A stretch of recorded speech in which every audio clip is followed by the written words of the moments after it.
اعوذ باللہ من الشیطان الرجیم بسم اللہ الرحمن الرحیم 14ویں پارے کا خلاصہ۔ یہ سورۃ الحجر کی ابتدا ہے اور ابتدا تو یہ 13ویں پارے کی آخری آیات سے ہے، وہاں ایک آیت ہے، پر مکمل سورت جو ہے یہ 14ویں پارے میں ہے۔ 14واں پارہ شروع ہو رہا ہے ربما یود الذین کفروا لو کانوا مسلمین سے۔ ربما یود الذین کفروا لو کانوا مسلمین، اس آیت کے اندر اللہ جل شانہ نے کفار کی تمنا کو ذکر فرمایا ہے، کافروں کی دل کی ایک خواہش کو یوں ذکر فرمایا کہ موت ہو جائے گی، قیامت آ جائے گی، حشر ہو جائے گا، جنتی جنت میں، جہنمی جہنم میں چلے جائیں گے۔ اس وقت کافر جو مسلمانوں کی اس خاص چیز کو دیکھے گا تو یہ اس وقت کہے گا کہ اے کاش ہم بھی مسلمان ہوتے، اے کاش میں بھی مومن ہوتا اور میں رب کریم کی توحید کو اور شریعت کو تسلیم کرنے والا ہوتا تو ایسا کام نہ کرتا۔ اگلی آیت کے اندر حفاظت قرآن کریم کا ذکر ہے، انا نحن نزلنا الذکر وانا لہ لحافظون۔ اس آیت کے اندر رب کریم نے قرآن کی نزول کی بات فرمائی ہے اور پھر قرآن کریم کی حفاظت کی بات فرمائی ہے۔ پچھلی کتابوں کی حفاظت کی ذمہ داری ان کی امتوں پہ تھی، وہ حفاظت نہ کر پائے۔ قرآن کریم محفوظ اسی لیے رہا ہے اور رہے گا کہ اس کے الفاظ اور معانی دونوں کی حفاظت یہ اللہ جل شانہ نے اپنے ذمے لی ہے۔ اس کی اگلی آیت میں وَلَقَدْ خَلَقْنَا الْإِنسَانَ مِنْ صَلَالَةٍ مِّنْ حَمَإٍ مَسْنُونٍ، اس آیت میں آدم علیہ السلام کی پیدائش کا ذکر کیا کہ حضرت آدم علیہ السلام کو اپنے دست قدرت سے پیدا فرمایا، پھر اس پہ روح ڈالا، شیطان کے غرور کو اور تکبر کو اور اس کے پیروکاروں کو انجام بد بیان فرمایا ہے۔ اس کی اگلی آیات میں ان المتقین فی جنات وعیون میں رب کریم نے اہل جنت کا ذکر فرمایا ہے اور ان کی تفصیل ذکر فرمائی ہے کہ جنت ہے، باغات ہے، چشمے ہیں۔ اہل جنت جب جنت میں جائیں گے تو ان کے سینوں میں جو دنیا کے اندر کسی بات پر کوئی رنجش ہوگی تو اللہ جل شانہ وہ نکال دیں گے، بھائی بھائی بن کے وہ اندر جنت میں داخل ہوں گے۔ پھر ابراہیم علیہ السلام کے مہمان فرشتوں کا ذکر فرمایا، ان کے بیٹے کی خوشخبری کا ذکر فرمایا۔ پھر انسانی شکل میں حضرت لوط علیہ السلام کی قوم کے پاس جو وہ عذاب دینے اور ان کی قوم کو برباد کرنے تشریف لے جا رہے تھے اس کو ذکر فرمایا۔ اس کے آگے اصحاب حجر کا ذکر ہے۔ یہ اصحاب الحجر کون لوگ ہیں؟ یہ اصحاب الحجر یہ سمود قوم کی بستی کا نام ہے، یہ آباد ہیں۔ حضرت صالح علیہ السلام ان کی طرف پیغمبر بنا کر بھجوائے گئے، پر انہوں نے اپنے وقت کے نبی کو جھٹلایا۔ اللہ تعالیٰ نے ایک چیخ، ہیبت ناک چنگاڑ اور آواز کے ذریعے ان کو ہلاک کیا۔ ان کا تفصیلی واقعہ ہم نے کچھ دنوں پہلے پڑھ بھی لیا ہے۔ اس کے بعد اگلی آیت میں وَلَقَدْ آتَيْنَاكَ سَبْعًا مِّنَ الْمَثَانِي وَالْقُرْآنِ الْعَظِيمِ، اس آیت میں سورۃ الفاتحہ کو قرآن عظیم کہا گیا ہے کہ یہ بار بار پڑھی جاتی ہے۔ اب سورۃ الفاتحہ کو اللہ جل شانہ نے یہاں دو باتیں فرمائی۔ نمبر ایک کہ ہم نے سورۃ الفاتحہ آپ کو دی ہے، یعنی پچھلے انبیاء کو نہیں دی۔ نہ تورات میں سورۃ فاتحہ اتری ہے، نہ زبور میں اتری ہے، نہ انجیل میں اتری ہے، نہ صحائف میں اتری ہے، پہلی بات۔ اور دوسری بات والقرآن العظیم فرمایا۔ اب قرآن عظیم کہنے کی وجہ سورۃ الفاتحہ کو کہ جو مضامین پورے قرآن میں ہیں وہی مضامین سورۃ فاتحہ میں ہیں۔ قرآن کریم میں 6 مضامین ہیں، توحید ہے، رسالت ہے، قیامت ہے، احکام ہے، ماننے والے ہیں، نہ ماننے والے ہیں، اور ان 6 کے 6 کا ذکر سورۃ الفاتحہ میں موجود ہے، اسی لیے اس کو قرآن العظیم کہا گیا ہے۔ اس کے اگلی آیت فَاصْدَعْ بِمَا تُؤْمَرُ میں عَلَى اعلان تبلیغ کا حکم دیا گیا ہے۔ اس کی آیت کے نازل ہونے سے پہلے صحابہ اور رسول اللہ صلی اللہ علیہ وسلم پوشیدہ عبادت کرتے تھے، پر یہ آیت اتری تو اب اعلانیہ تبلیغ کا حکم ہوا، اعلانیہ عبادت کا حکم ہوا۔ پوری زندگی عبادت کرنے کا حکم ہے۔ یہ سورۃ الحجر کی آخری آیت ہے، وَاعْبُدْ رَبَّكَ حَتَّى يَأْتِيَكَ الْيَقِينُ، اے نبی پاک علیہ الصلوۃ والسلام آپ اللہ کی پوری زندگی عبادت کریں یہاں تک کہ اللہ آپ کو اپنے پاس بلا لے۔ اب نبی پاک صلی اللہ علیہ وسلم کی پوری زندگی کی عبادت کو بیان کیا گیا ہے۔ یہاں پر شاید یہ سوال اٹھے کہ پیغمبر تو وفات کے بعد، جیسے حدیث میں آتا ہے کہ موت کے بعد بھی نبی پاک کو ایک حیات حاصل ہے اور وہ قبر مبارک میں عبادت کرتے ہیں، تو کہیں گے قرآن کریم میں تو یہاں موجود نہیں ہے، قرآن کریم میں تو وفات تک کی عبادت کا ذکر ہے۔ تو یہ بات خوب سمجھ لینی چاہیے کہ عبادت کی 2 قسمیں ہیں، عبادت تلذذی، عبادت تکلفی، جسے ہم تکلیفی کہتے ہیں۔ عبادت تکلیفی کا مطلب یہ ہے کہ رب کریم نے حکم فرمایا ہے اور وہ عبادت کرنا لازمی ہے۔ عبادت تلذذی کا مطلب ہے کہ وہ لازمی نہیں ہے، بندہ اپنی راحت اور مزہ حاصل کرنے کے لیے کرتا ہے۔ تو نبی پاک کی جو وفات کے بعد کی عبادت اور نماز کی بات ہے وہ مزہ حاصل، راحت حاصل کرنے کے لیے، وہ کوئی لازمی، فرض، واجب اور ضروری نہیں ہے۔ اس کے آگے سورۃ النحل ہے۔ اب سورۃ النحل کا خلاصہ، سورۃ نحل، یہ نحل شہد کی مکھی کو کہتے ہیں، اس میں اللہ جل شان نے اس کو ذکر فرمایا ہے تو اور اس کو بطور نعمت ذکر فرمایا ہے، تو اس لیے سورت کا نام سورۃ النحل شاہد کے حوالے سے یہ پڑ گیا۔ مشرکین کو توحید کی اس میں دعوت ملی ہے، شریعت اسلامیہ کے چند احکامات اللہ تعالیٰ نے اس سورت میں بیان فرمائے ہیں۔ انسان کی تخلیق اور ناشکری کو بیان فرمایا۔ خلق الانسان کی آیت میں اللہ جل شان نے انسان کی تخلیق کو بیان فرمایا کہ انسان جو ایک حقیر پانی کے نطفے سے پیدا ہوا ہے اور اسے قوت گویائی اور صلاحیتیں ہم نے دی ہے۔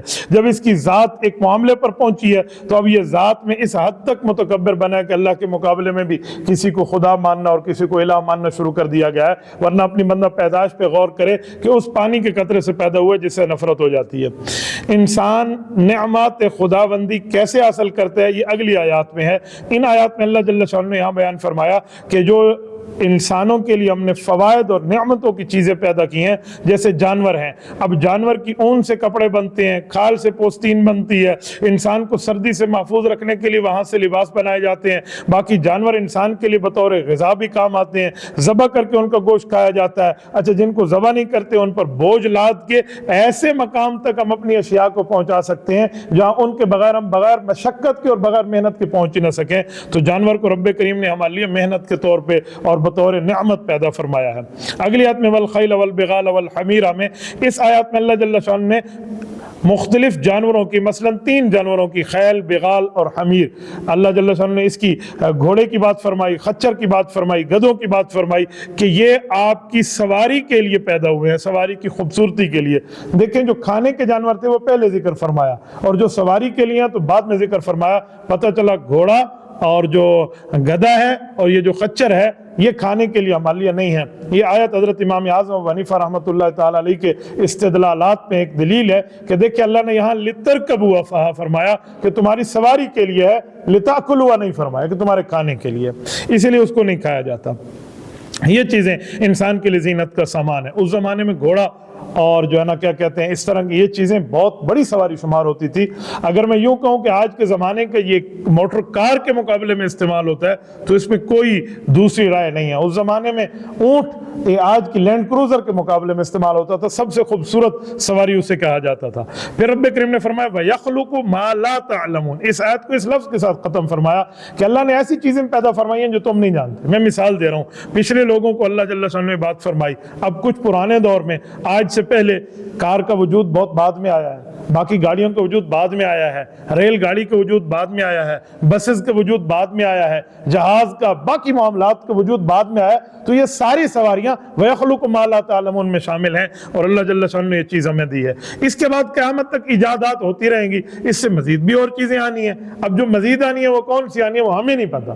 ہم سے پہلے والے لوگوں کو آج کی چیز کا نہیں پتا تھا، آج کے لوگ کو اگلے دنیا کے معاملات کا نہیں پتا۔ تو یہ وَيَخْلُقُ مَا لَا تَعْلَمُونَ میں قیامت تک کی آنے والی ساری نعمتیں جو ہیں یہ اس میں داخل ہیں۔ ان آیات کو بیان کرنے کا مقصد ہے کہ انسان نعمتوں پر اللہ جل شانہ کو شکر ادا کرے۔ اس کے آگے وَالَّذِي سَخَّرَ الْبَحْرَ کی آیت کے تحت سمندر کے فوائد کو بیان فرمایا کہ وہ ذات ہے جس نے سمندر آپ کے لیے مسخر کر دیے ہیں تاکہ تم اس سمندر سے بھی فائدہ حاصل کرو اور اس سے تازہ گوشت کو حاصل کرو۔ لحمن طریہ یہ مچھلی کو کہا گیا ہے، تو مچھلی کو عموماً عام طور پہ اس پہ اطلاق گوشت کا نہیں ہوتا، لیکن قرآن نے اس کو گوشت کہا ہے۔ اچھا، اس سے مراد مچھلی ہے۔ اور سمندر سے پھر اللہ تعالیٰ جل شانہ نے زیورات کے نکلنے کی بات بھی فرمائی جسے تم پہنتے ہو۔ آج تک سمندری جو ہے نا کیا کہتے ہیں مصنوعات سے جو چیزیں برآمد ہوتی ہیں، کوئی سیپی برآمد ہوتی ہے، کوئی فلاں چیز، کوئی کانچ کی چیزیں برآمد ہوتی ہیں، اس کے باقاعدہ ہار بنائے جاتے ہیں، زیورات بنائے جاتے ہیں، یہ باقی چیزیں وہاں سے کچھ نہ کچھ برآمد ہو جاتی ہیں، لال ہیرے جواہرات وہاں سے ملتے ہیں۔ تو ان کا بھی اللہ تعالیٰ جل شانہ نے یہاں پر ذکر فرمایا۔ پھر کشتیوں کے ذریعے، بحری جہازوں کے ذریعے جو تجارت ہوتی ہے، میں اس دن ٹریڈنگ کے معاملات کو پڑھ رہا تھا، جو سرکاری عالمی سطح پر رپورٹ تھی، وہ کہنے لگے کہ بائی روڈ اور بائی ایئر اتنی ٹریڈنگ اور تجارت نہیں ہوتی جو سمندری بائی سی ہو رہی ہے، جو سمندری راستوں سے ہو رہی ہے، اور جتنا اس پر تجارت کے معاملات چل رہے ہیں تو ایسے معاملات نہ روڈ کے ذریعے ہو سکتے ہیں نہ ہوا کے ذریعے ہو سکتے ہیں۔ تو جو رب کریم نے 1400 سال پہلے قرآن میں بات فرمائی ہے، اس کو آہستہ آہستہ اب انسان وہاں تک پہنچنے کی جو ہے نا کیا کہتے ہیں جھلکیاں دیکھ رہا ہے۔ اسی طرح زمین میں اس کے راستے بنانا، پھر آسمانوں کے ستاروں سے فائدہ حاصل کرنے ساری چیزیں بنائی ہیں۔ آسمانوں کے ستارے سے فائدہ حاصل کرنے کا یہ معنی نہیں ہے جیسے ہمارے ہاں لوگ کہتے ہیں تیرا ستارہ اچھا ہے، تیرا ستارہ برا ہے، اس کا گرم ہے، اس کا ٹھنڈا ہے۔ ستاروں سے مراد ہے ستاروں سے کئی معاملات کے فوائد ہوتے ہیں، ستاروں پر تحقیق بھی ہوتی ہے، سائنس بھی وجود میں آئی ہے۔ ستاروں کے اوپر ہمیں سمندر میں جب تک یہ گوگل میپ نہیں بنا تھا وہ سمندر میں ستاروں کے راستوں کے ذریعے سفر ہوتے تھے، تو ان ساری چیزوں کو اللہ جل شانہ نے بطور نعمت ذکر فرمایا۔ پھر وَإِذَا قِيلَ لَهُم میں یہ متکبرین سے اللہ تعالیٰ جل شانہ نے ایک سوال ذکر فرمایا ہے کہ آپ ان متکبرین سے پوچھیں کہ تمہارے پروردگار نے تمہارے لیے کیا نازل کیا، تو ایک جواب ان کا ہوگا۔ پھر متقین سے پوچھیں کہ تمہارے پروردگار نے تمہارے لیے کیا نازل کیا، ایک جواب ان کا ہوگا۔ فرمایا متکبرین کا جواب کیا ہے؟ من گڑت کہانیاں ہیں، افسانے ہیں، ایسی باتیں نازل ہو گئی ہے۔ اور جو لوگ اللہ کے ماننے والے ہیں، مؤمنین ہیں، مسلمین ہیں اور یہ تسلیم کرنے والے ہیں، وہ کہیں گے کہ اللہ جل شانہ نے ہمارے لیے بہت بڑی چیز اتار دی ہے، ہمیں گناہوں کی معافی کا طریقہ سکھا دیا ہے، اللہ تعالی نے بہت سی باتیں ہمیں بتا دی ہیں جس کے بغیر ہم گمراہ تھے، تو بہت اچھی بات ہے۔ تو دیکھیں یہ مومنین کے سوال کو اللہ تعالیٰ جل شانہ نے ایک اچھے انداز میں بات فرمائی کہ مومنین کہتے ہیں ہمارے لیے تقویٰ ہے، ہمارے لیے بہتری ہے، آخرت کا سامان ہے، تو یہ بہت ہی ان کے لیے فائدہ مند ہے دنیا میں اور آخرت میں۔ پھر وما ارسلنا من قبلک الا رجالا میں منکرین رسالت کے ایک شبہ کا جواب دیا ہے۔ جو نبی پاک صلی اللہ علیہ وسلم کو نبی نہیں مانتے تھے نا، تو ان لوگوں کا ایک سوال تھا کہ جی انسانوں میں نبی کیسے آیا ہے، آسمانی فرشتہ کیوں نہیں ہے؟ اس پر ہم نے پرسوں بھی بحث کی ہے کہ قرآن کریم کی آیات نے نبی علیہ السلام کو تسلی دے کر فرمایا کہ اگر فرشتہ آسمان سے نازل ہو جاتا نا تو ان کے ڈرامے اور شروع ہو جاتے، یہ کہتے ہیں تو کھاتا پیتا نہیں ہے، اس کو تو انسانی ضروریات نہیں ہے، یہ کیسے ہمیں حکم کر رہا ہے؟ اب نبی انسانوں میں سے ایک افضل اعلیٰ شخصیت کو بنا کر بھیجا گیا، تو اس کے اوپر بھی ان کا اعتراض ہے کہ جی انسانوں میں نبی بن کے کیوں آئے ہیں؟ تو نبی علیہ السلام کو تسلی دی ہے کہ صرف آج کی بات نہیں ہے، آپ انہیں کہہ دیں شروع سے اللہ تعالیٰ نے انسانوں اور جنات کی ہدایت کے لیے انسانوں کو ہی نبی بنا کر بھیجا، یہ کوئی پہلی بات نہیں ہے۔ اللہ تعالیٰ جل شانہ نے انسان کو اتنا بڑا مقام اور مرتبہ عطا فرمایا۔ دیکھیں جو نبی ہوتا ہے نا، بنیادی طور پہ نبوت کے لیے بات شرط ہے کہ نبی اعلیٰ درجے کا انسان ہوتا ہے۔ اعلیٰ درجے کا انسان کا معنی گناہ اس کے قریب نہیں جاتا۔ پھر نبی مرد ہوتا ہے، عورت نبی جن سکتی ہے، نبی بن نہیں سکتی۔ تیسرے نمبر پہ نبی جو ہے وہ اللہ کا بھیجا ہوا ہوتا ہے، جسے کہتے ہیں مبعوث من اللہ۔ اور چوتھے نمبر پہ نبی جو ہوتا ہے وہ معصوم عن الخطا ہوتا ہے، گناہوں سے پاک ہے۔ اور پانچویں نمبر پہ نبی مفرز الطاعہ ہوتا ہے کہ اس کی اطاعت کرنا فرض ہو جاتی ہے۔ یہ پانچ چیزیں ہر نبی میں ہیں، تو اس کا خلاصہ اسی آیت میں ہے۔ پھر اللہ جل شانہ نے فرمایا کہ اگر تمہیں پتہ نہیں ہے نا کوئی مسئلہ تو فَاسْأَلُوا أَهْلَ الذِّكْرِ إِن كُنتُمْ لَا تَعْلَمُونَ، تمہیں علم نہیں ہے تو جنہیں علم ہے ان سے پوچھ لو۔ یہ آیت بتا رہی ہے کہ بندہ صاحب علم پر، ماہر پر، ایکسپرٹ پر، جس فیلڈ کا وہ ایکسپرٹ اور ماہر ہے اس کی مہارت پر اعتماد کرے۔ اس کو دوسرے لفظوں میں تقلید بھی کہتے ہیں، اتباع بھی کہتے ہیں، اس کو بڑوں پر اعتماد والا مزاج بھی کہتے ہیں۔ یہ سارے ناموں میں جو نام بھی آپ دے دیں اس میں تو یہ بات اس میں موجود ہے۔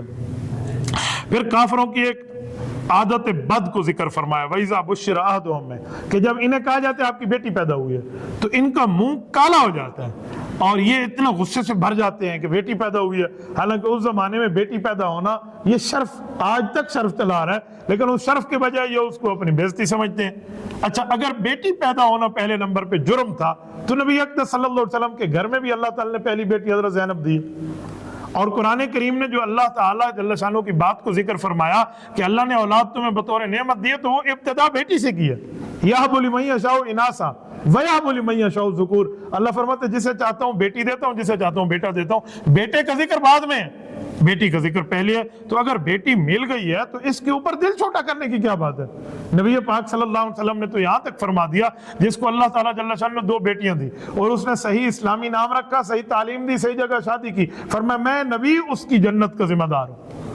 حضرت اماں جان عائشہ رضی اللہ عنہ فرماتی ہے خاتون بیٹی تھی، اس کی ایک بیٹی تھی، تو اس نے وہاں سے نبی علیہ السلام سے سوال کے علا بھیجا کہ یا رسول اللہ جس کی ایک ہو، تو حضور نے فرمایا اس کا اچھا نام رکھیں، اچھی تعلیم دیں، اچھی جگہ شادی کریں، تو اس کا ذمہ دار بھی میں ہوں۔ تو اماں فرمانے لگی جب اس نے یہ بات کی نا تو میری تو اولاد ہی نہیں ہے، اب میرے اندر مزید ہمت بڑھی، میں نے کہا رسول اللہ جس کا کوئی نہ ہو اولاد پھر، تو حضور نے فرمایا ایسا آپ بے فکر ہو، آپ کے لیے تو میں ہی بیٹھا ہوں نا۔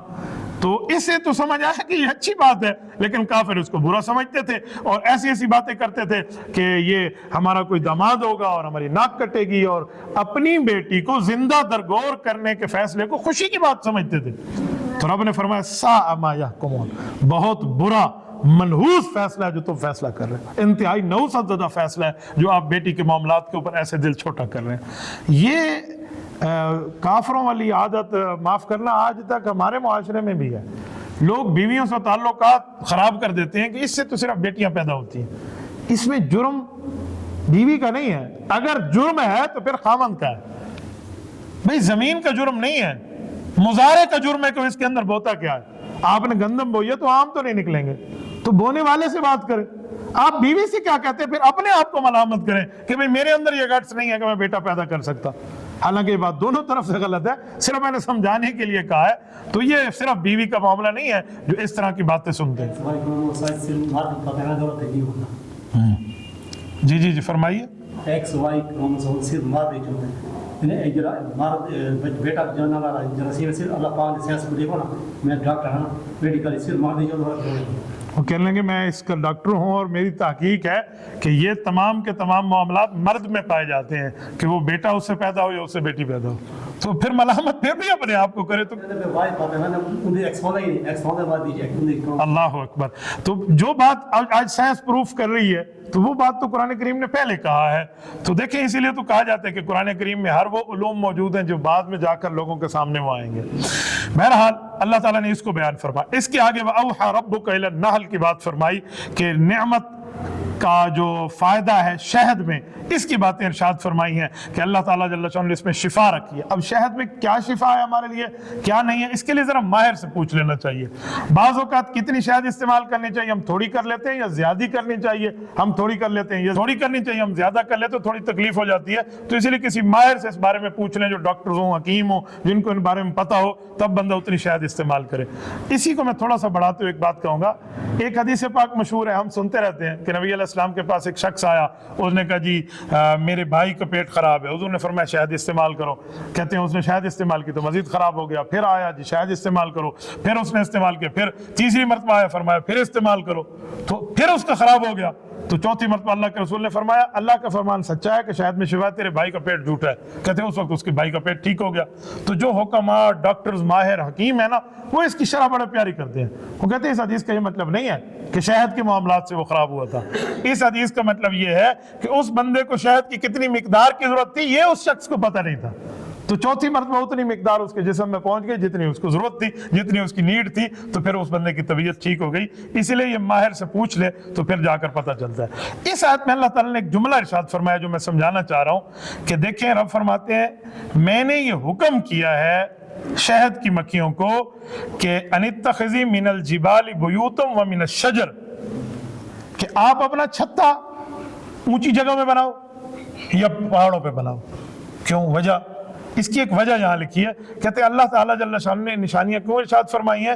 اس کو بنانے کے لیے اللہ تعالیٰ نے یہ اسی لیے استعمال فرمایا کہ جس سے پتہ چلے کہ یہ صنعت کاری بڑی خوبصورتی سے کر لیتی ہے اور ایسی جگہ پہ کر لیتی ہے جہاں تک نیچے انسانوں کا کوئی عمل دخل نہیں ہے۔ وہ اتنی بلندی پہ جا کے کر رہی ہے، نہ ہماری کوئی سیڑھی لگی ہوئی ہے، نہ وہاں تک کوئی پہنچ لگی ہوئی ہے، ان جگہوں میں جا کر یہ کر رہی ہے۔ تو اس سے ہمیں اندازہ لگا لینا چاہیے کہ اللہ تعالیٰ کی صنعت کاری جو ہے یہ اس چھوٹی سی ایک مخلوق سے کتنی ظاہر ہو رہی ہے۔ اس سے اگلی آیت میں وَلِلَّهِ غَيْبُ السَّمَاوَاتِ وَالْأَرْضِ، اس آیت میں غیب کو، علم غیب کو اللہ تعالیٰ کا خاصا بیان فرمایا گیا ہے کہ غیوبات کی جو چیزیں ہیں وہ اللہ تعالیٰ کے لیے ہیں، جسے اللہ پل جھپکنا یہ اس سے پہلے ظاہر فرما دے وہ رب کریم کا کام ہے۔ آگے یوم نبعث فی کل امت، اس آیت میں عرض اعمال کو بیان کیا گیا ہے۔ قیامت کے دن ہر امت سے ان کے اعمال پر ایک ایک گواہ لایا جائے گا۔ اب سابقہ امتوں سے جو گواہ آئیں گے وہ ان کے نبی ہوں گے، آپ صلی اللہ علیہ وسلم بھی بطور گواہ بلائے جائیں گے۔ بعد والے گواہی کیسے ہیں؟ تو حضور علیہ السلام فرمائیں گے کہ ہمیں اللہ نے بتایا ہے اور اللہ کی بات سچی ہے، لہٰذا آپ لوگوں کے ساتھ ایسا ایسا معاملہ ہوا تھا اور ایسے ہمارا معاملہ ہے۔ حدیث پاک میں آتا ہے کہ نبی علیہ السلام نے فرمایا امت کے اعمال میرے اوپر پیش کیے جاتے ہیں، ما رأیت من خیر حمدت اللہ، اچھے اعمال ہوتے ہیں تو میں رب کا شکر ادا کرتا ہوں پتہ چل کے، اور برے ہوتے ہیں استغفرت اللہ لکم، میں گناہ گاروں کے لیے اور نالائقوں کے لیے استغفار کرتا ہوں۔ اس کے آگے ان اللہ یأمر بالعدل والاحسان، اس آیت کو جامع الآیات کہا گیا ہے، جامع ترین آیت ہے قرآن کریم کی۔ اللہ جل شانہ نے اس میں 6 باتیں فرمائی ہیں، 3 کا حکم دیا ہے اور 3 سے منع فرمایا ہے۔ جامع ترین آیت ہے۔ اللہ تعالیٰ نے انصاف کرنے، بھلائی کرنے، قریبی رشتہ داروں کے حقوق دینے جس صلہ رحمی کہتے ہیں، اس کا حکم دیا ہے۔ بے حیائی سے، بدی سے، ظلم اور زیادتی سے منع فرمایا ہے۔ یہ ایک آیت نے پورے دین کی سمری بیان کر دی ہے، پورے دین کا خلاصہ بیان کر دیا ہے کہ اگر ہم اس پر عمل کر لیں، منہیات پر بھی اور اوامر پر بھی، تو پورے دین کے معاملات کی چیزیں ہمارے سامنے آ سکتی ہیں۔ اس سے آگے وَإِذَا بَدَّلْنَا آیَةً مَّكَانَ آیَةٍ، اس آیت میں اللہ تعالیٰ جل شانہ نے احکامات کی تبدیلی کو فرمایا کہ جو ایک حکم ہم دیتے ہیں، ایک عرصے کے بعد اس کو بدل کے دوسرا حکم دیتے ہیں، تو کافر سمجھتے ہیں کہ ایسا کیوں ہوا، احکام کو تبدیل کیوں کیا جا رہا ہے؟ فرمایا احکام کو تبدیل اس بنیاد پہ کیا جا رہا ہے کہ رب کریم حکیم ہے، اس کی حکمت کے تحت ہے، وہ جیسے چاہے احکام دے۔ میں سمجھانے کے لیے آپ کو کہتا ہوں، یہ کوئی اللہ کا عیب نہیں ہے کہ ایک حکم دیا پھر منسوخ کر لیا۔ ڈاکٹرز کے پاس بندہ جائے، ہاتھ چیک کرائے، وہ نبض دیکھے تو کہیں گے 4 دوائیاں استعمال کرو، ہفتے بعد آنا، ہفتے کے بعد وہ کہے 2 چھوڑ دو۔ اب اس نے جو 2 دوائیاں ختم کرا دی ہیں، اس لیے تھوڑی کی ہے کہ پہلے اس کو تجربہ نہیں تھا، نہیں، اب اس نے دیکھا ہے کہ اس کی طبیعت اس جگہ آ گئی ہے، اب اس دوائی کی ضرورت نہیں ہے۔ تو اللہ جل شانہ نے بھی لوگوں کے مزاج کا خیال فرمایا ہے، اس مزاج کے مطابق اللہ نے احکامات ذکر فرمایا۔ اس سے آگے من کفر باللہ، اللہ تعالیٰ جل شانہ نے اسلام کے سب سے بڑے شہدائے کرام کے بارے میں بات فرمائی ہے، اور جو صحابہ کرام ہیں ان کے بارے میں یہ آیت آئی ہے، اور اس سے پتہ چلتا ہے کیا؟ اس آیت سے پتہ چلتا ہے کہ کسی شخص کو مجبور کر دیا جائے کہ آپ نے کلمہ کفر زبان سے کہنا ہے، شریعت کا، حکم کا، اللہ کا، دین کا، مذہب کا، قرآن کا انکار کرنا ہے، تو اس کے لیے کیا صورتیں ہیں؟ فرمایا اس کے لیے ایک عزیمت کا راستہ ہے اور ایک رخصت کا راستہ ہے۔ عزیمت کے بندہ ڈٹ جائے اور اپنی تکلیف اپنے گلے لے لے۔ رخصت کا راستہ یہ کہ دل مطمئن ہے، تو اس مجبوری میں کلمہ کفر کہہ جانے سے، جب شیطنت کا اتنا کفر سلطان سے غلبہ ہو، تو پھر کہنے سے بندہ کافر نہیں ہوتا۔ یہ معاملہ یوں ہوا تھا کہ ایک والد ہے، ایک والدہ اور ایک بیٹے ہیں۔ والد کا نام حضرت یاسر ہے، والدہ کا نام حضرت سمیہ ہے، اور بیٹے کا نام حضرت عمار ہے۔ حضرت عمار کی اماں کو 2 ٹکڑے کر دیا تھا ابو جہل نے، 2 اونٹ مختلف سمت پہ چلا کر، اور حضرت یاسر کو شہید کر دیا تھا۔ ان کلمہ کفر اپنے منہ سے لگا۔ حضرت عمار نے دل مطمئن کی بنیاد پہ سختی پہ کہہ دیا، نبی علیہ الصلوۃ والسلام کے پاس آئے، حضور نے فرمایا مطمئن رہے، اس سے کوئی کفر نہیں ہوتا۔ یہ ان کے بارے میں قرآن کریم کی آیت اتری۔ پھر ان ابراہیم کان امہ کی آیت میں امام الموحدین، یعنی توحید ماننے والوں کے سردار حضرت ابراہیم علیہ الصلوۃ والسلام کی بات فرمائی کہ حضرت ابراہیم علیہ الصلوۃ والسلام جو تھے وہ اللہ جل شانہ کی یکسو ہو کر عبادت فرماتے، فرما برداری کرتے، اللہ نے جو ان کو نعمتیں دی ہیں اس کو شکر ادا کرتے، اللہ نے انہیں اس کائنات میں اپنی عوام کا پیشوا بنا دیا۔ اب امت کا معنی یہ نہیں ہے کہ وہ پوری امت، فرمایا ایسی پوری امت کا معنی کہ جو پوری امت مل کے اپنے اندر صفات رکھتی ہے، وہ اکیلے صفات حضرت ابراہیم علیہ الصلوۃ والسلام میں تھے۔ پھر اللہ نے ان کو اولاد دی ہے، حضرت اسحاق دیا، 4000 انبیاء ان کی نسل سے آئے، حضرت اسماعیل علیہ السلام دیا جن کی نسل سے رسول اللہ صلی اللہ علیہ وآلہ وسلم آئے۔ یہ بات ارشاد فرمائی۔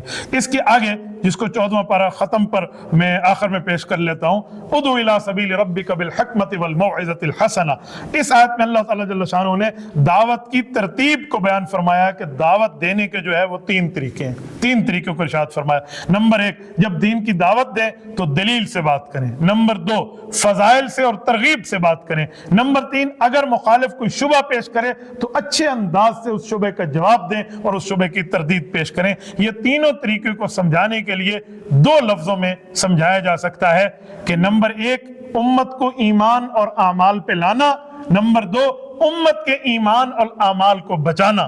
دعوت و تبلیغ کا کام امت کو ایمان اور اعمال پہ لانا ہے، اور علماء اور مناظرین کا کام ان کے ایمان اور اعمال کو بچانا ہے۔ تو یہ ان آیات کے اندر بیان ہوا ہے۔